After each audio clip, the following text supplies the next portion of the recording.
Next, we have Angel with guilt.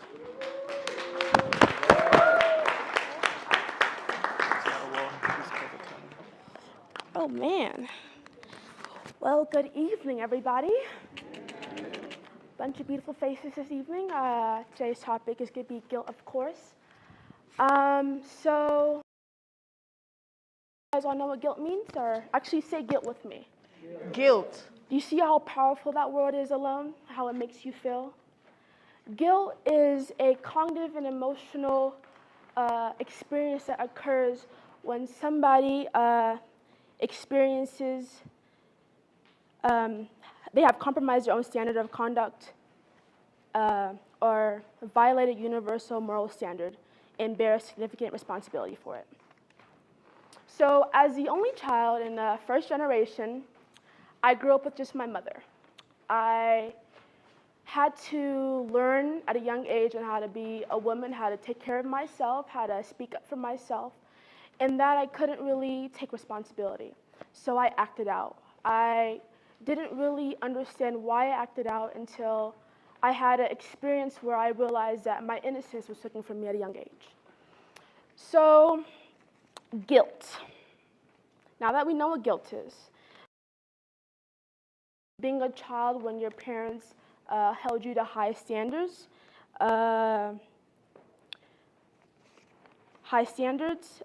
being judgmental, self-punishment, and through guilt, you lose self-satisfaction for life. You lose interest in life.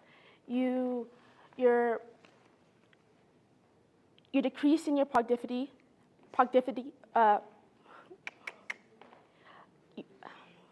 Excuse me. You got this. Yeah, you good. Thank you. Productivity decreases, meaning you're not as active as you are because you're stuck in a moment. And really, people that experience guilt are stuck in their past. For me, for a very long time, my head has been in the past. What I have failed and what I wasn't amount to, what I could have been and what I didn't do. And that's where guilt comes from. It's a little voice in your head that makes you feel that you're more than what you can amount to. Guilt is something that the enemy uses to stop our youth from making us low self-esteem, feeling like you're not loved. I don't have a father in my life. So as a young girl, when I would see other kids, their dads raise them up in the air, or give them a, you go girl, you got this, or I play basketball. So I didn't really have that fundamental skill and that push in how to, when I get older, what to avoid in my husband and what to look for in a man. So I was guilted. And why do I feel guilt? I didn't do anything to not have a father. I didn't make him not come into my life. I was I was created on this earth to receive an amount of love from both parents, and I only got that from one, and she did an amazing job. She raised me to be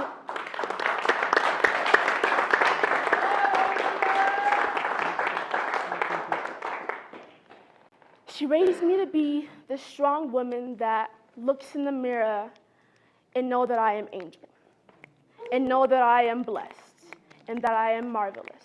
Come on. So, I was going to be using this, but I guess. You got this, Angel. So what I take guilt as, I use it as a seatbelt. When I hope everyone's car, like when you don't have your seatbelt on, it beeps, right? Or if it doesn't, that's kind of unsafe. But when you put on your seatbelt, right, think of it like this. When you put on your seatbelt and that beeping is still beeping, but you still have your seatbelt on, so that means you did everything right. What could be wrong? That's the thing about humans. We tend to load a lot more than we would load it to someone else. We judge ourselves a lot more than we would judge others. And we punish ourselves for doing the best that we can.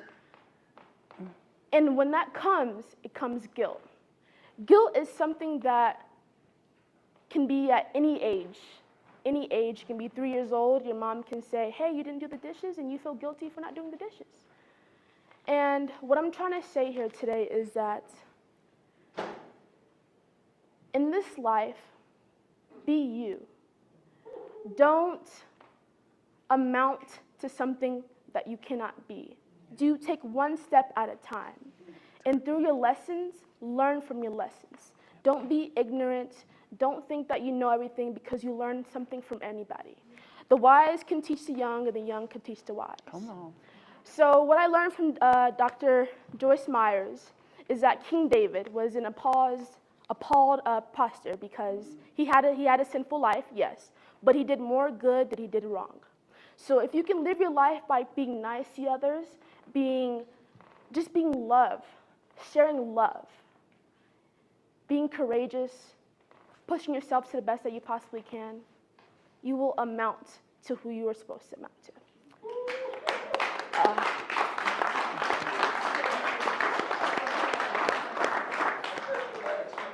So with guilt, know that it's a form of the enemy. Look at the mirror and look at the beauty that our God, or if you're religious or if you worship anybody else, or if you don't worship anybody, know that you are who you are because that is who you are. Ooh. And you are perfectly made. Yes.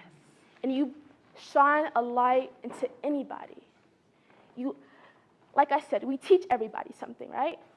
So you can walk by somebody and you might have a bad day and you're just like, I lost this game. But someone could be like, dang, that's a nice form. You taught somebody something through failing. So thank you. And I hope you guys know that don't let your thoughts run wild. Yes, don't let your thoughts run wild. Control them. Identify the thoughts that say, oh, you did this wrong, you should have done better, you're not good enough, you're not beautiful enough, you're not smart enough, and know that you are. Thank you.